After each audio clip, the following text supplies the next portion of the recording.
Hello बच्चों, अरस्तु education में आपका स्वागत है। आज के इस वीडियो में हम कक्षा 8वीं की विज्ञान विषय की एड ग्रेड अभ्यास पुस्तक से अध्याय 1 फसल उत्पादन एवं प्रबंध के क्वेश्चन आंसर सॉल्व करेंगे। तो आइए शुरू करते हैं। सबसे पहले पाठ के पूर्व की तैयारी, आप इस पैराग्राफ को अच्छे से पढ़ लें। चलिए हम आगे बढ़ेंगे। यहाँ देखेंगे, यहाँ एक साइड उपकरण दिए हुए हैं और एक साइड में दिया है कृषि में उपयोग आने वाले उपकरणों को छांटकर लिखिए। तो देखेंगे इन उपकरणों में से कृषि में उपयोग आने वाले उपकरण कौन कौन से हैं। तो सबसे पहला है हल, दूसरा ट्रैक्टर भी है, तीसरा कुदाली भी है, साइलो तो नहीं है, सीड ड्रिल है और बस और तालाब भी नहीं है। तालाब भी कभी कभी काम में लिया जाता है। उपकरण नहीं है इसलिए हमें तालाब को नहीं लिखना है। तो इस प्रकार लिख लें। आगे बढ़ेंगे। यदि कोई और उपकरण आपने देखे हैं तो यहाँ पर लिखें।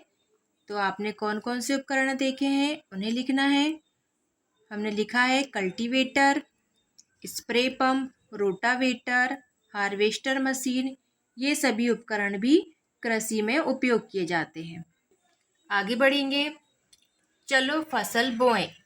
जो बॉक्स खाली है उनमें निम्नलिखित शब्दों के चयन कर लिखिए। तो यहाँ देखिए, ये बॉक्स खाली था, ये तो हमें इनमें से देखकर लिखना है। सबसे पहले मिट्टी तैयार करना, उसके बाद बुआई की जाती है, उसके बाद खाद एवं उर्वरक दी जाती है, उसके बाद सिंचाई की जाती है, उसके बाद इस बॉक्स से यहाँ पर लिखना है खरपतवार से सुरक्षा, उसके बाद कटाई की जाती है और सबसे आखिरी में लिखना है भंडारण। इस प्रकार आप भी लिख दें। आगे बढ़ेंगे। प्रश्न क्रमांक 1, दिए गए शब्दों में से चुनकर रिक्त स्थानों की पूर्ति कीजिए। यहाँ दिया है गोबर एवं पौधों, खरीफ, छिड़काव तंत्र, खरपतवार नाशी, सीड ड्रिल। हमें इनमें इन ब्लैंक में भरना है। पहला है जून से सितंबर माह तक खरीफ फसल की बुआई की जाती है। इस ब्लैंक में आएगा खरीफ। दूसरा है सीड ड्रिल यंत्र द्वारा बुआई करने से समय एवं श्रम की बचत होती है। तीसरा है खाद एक प्राकृतिक पदार्थ है जो गोबर एवं पौधों का अवशेष के विघटन से प्राप्त होते हैं। चौथा है असमतल भूमि वाले क्षेत्रों में सिंचाई के लिए छिड़काव तंत्र का उपयोग किया जाता है।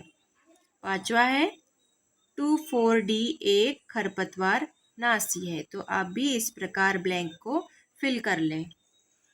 प्रश्न क्रमांक 2 है सही विकल्प के आगे सही का निशान लगाइए। पहला है निम्नलिखित में से किस कार्य से मिट्टी को पोषक तत्व प्राप्त नहीं होते हैं। तो इसका आंसर है ऑप्शन बी, कटाई करना।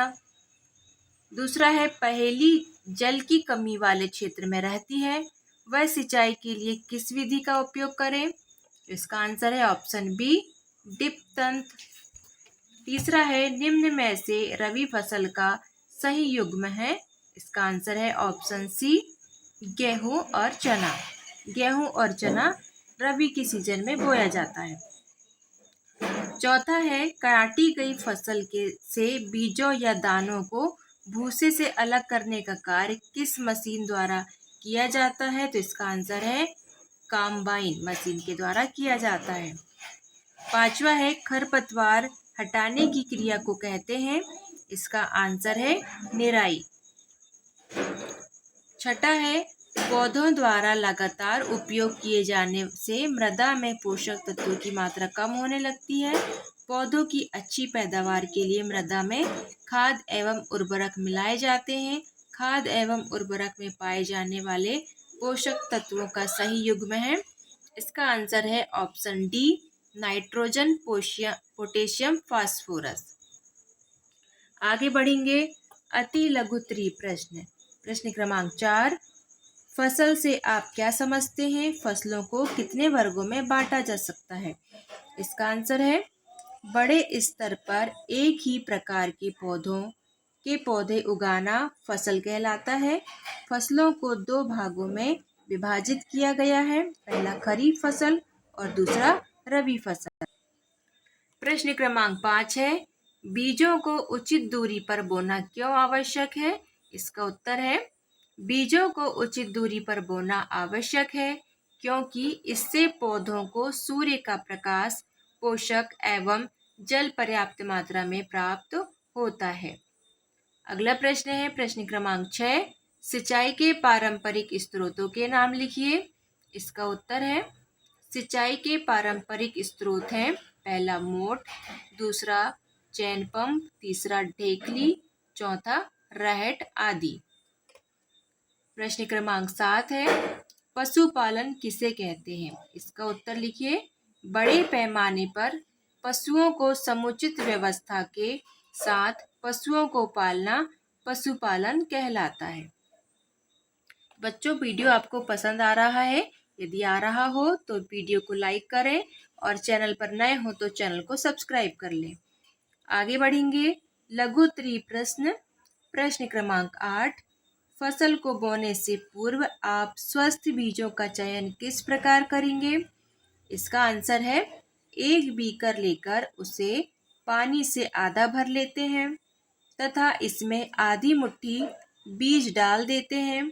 कुछ समय प्रतीक्षा करते हैं। जो बीज तली में बैठ जाते हैं वह अच्छे गुणवत्ता वाले बीज होते हैं और जो बीज तैर जाते हैं वे निम्न गुणवत्ता वाले बीज होते हैं। इस प्रकार हम स्वस्थ बीजों का चयन कर सकते हैं।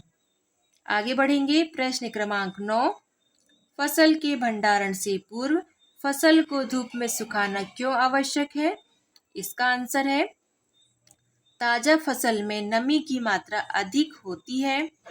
यदि बिना सुखाए भंडारित किया गया तो वह खराब हो जाएगी, इसलिए भंडारण के पूर्व सुखाना आवश्यक है।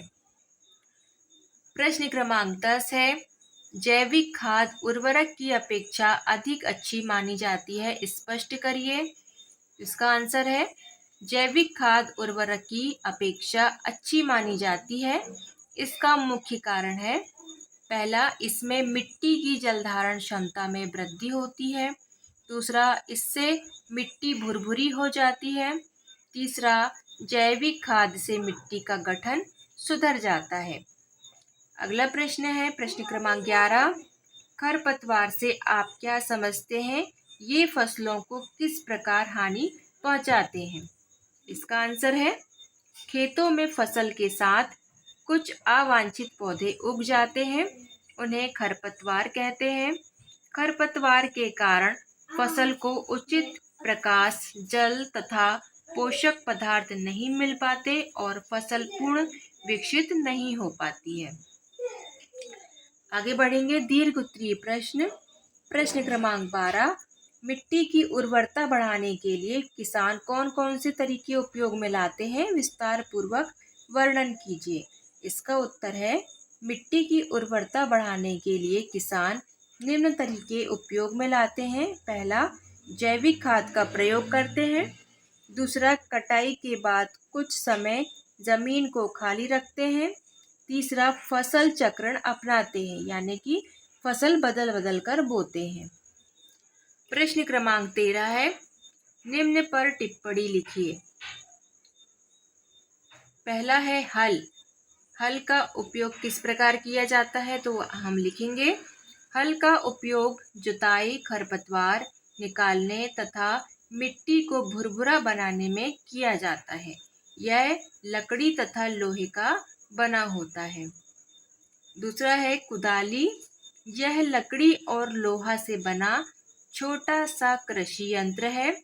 इसका उपयोग खरपतवार निकालने एवं मिट्टी को पोला करने में किया जाता है। अगला है कल्टीवेटर। यह जुताई करने का आधुनिक यंत्र है जिसे ट्रैक्टर के पीछे जोड़ दिया जाता है और कम समय तथा कम श्रम में अच्छी जुताई कर लिया जाता है। अगला है सीड ड्रिल। यह बुआई करने का आधुनिक यंत्र है जिसे ट्रैक्टर द्वारा संचालित किया जाता है। अब बच्चों हमें प्रोजेक्ट करना है, तो प्रोजेक्ट 1 में देखेंगे कि क्या करना है। मूंग अथवा चने के बीज लेकर उन्हें गीली रुई अथवा कपड़े में लपेट कर रखिए एवं होने वाले परिवर्तनों को तालिका में नोट करिए।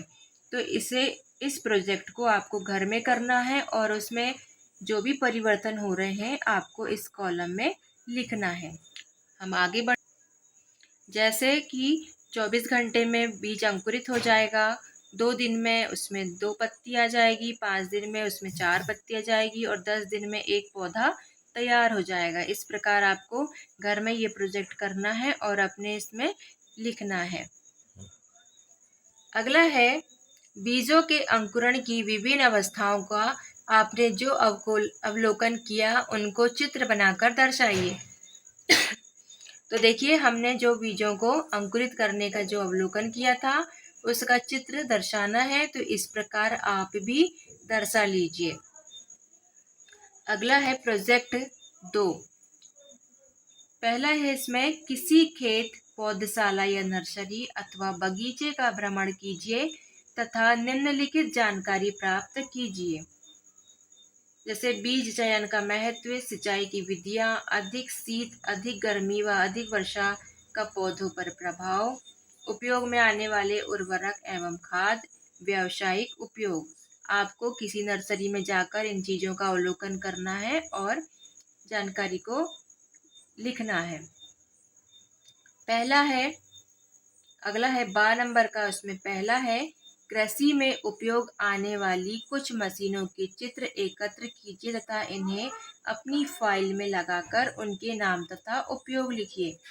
तो कृषि में उपयोग आने वाली मशीनें हैं cultivator, rotavator, seed drill, spray pump, harvester इत्यादि। और इन चीज़ों का आपको चित्र एकत्र करना है और आपकी फाइल में लगाना है और इनके उपयोग भी बताना है। दूसरा है पानी की कमी वाले क्षेत्रों में सिंचाई की किस विधि का प्रयोग किया जाता है। तो इसका आंसर है ड्रिप तंत्र। अगला है कुछ पौधों को खेत में रोपित करने से पूर्व पौधशाला नर्सरी में क्यों उगाया जाता है। इसका आंसर है कम क्षेत्र होने के कारण पौधों में होने वाली बीमारियों और कीटों को आसानी से नियंत्रित किया जा सकता है, इसलिए पौधों को खेत में रोपित करने से पूर्व पौधशाला में उगाया जाता है। अगला है फसल के साथ कुछ पौधे प्राकृतिक रूप से उग जाते हैं, ये पौधे फसल के लिए किस प्रकार हानिकारक हैं। इसका आंसर है फसल की वृद्धि को रोक देते हैं। जो खरपतवार होते हैं वो फसल की वृद्धि को रोक देते हैं। अगला है फसलों के भंडारण की विधियां लिखिए। तो इसका आंसर है अनाज भंडारण से पूर्व पक्का भंडार गृह एवं धातु की कोठियों को साफ सुथरा कर लेना चाहिए। तो बच्चों इस प्रकार आपका एडग्रेड अभ्यास पुस्तिका का अध्याय 1 यहाँ कंप्लीट होता है। आपको वीडियो कैसा लगा? यदि आपको वीडियो पसंद आया हो तो वीडियो को लाइक कर दें और चैनल पर नए हो तो चैनल को सब्सक्राइब कर लें। हम सभी विषयों की एडग्रेड अभ्यास पुस्तिका के हल लेकर हमारे चैनल पर आने वाले हैं, तो हमारे चैनल को सब्सक्राइब कर लें। चलिए मिलते हैं अगले वीडियो में। Thank you.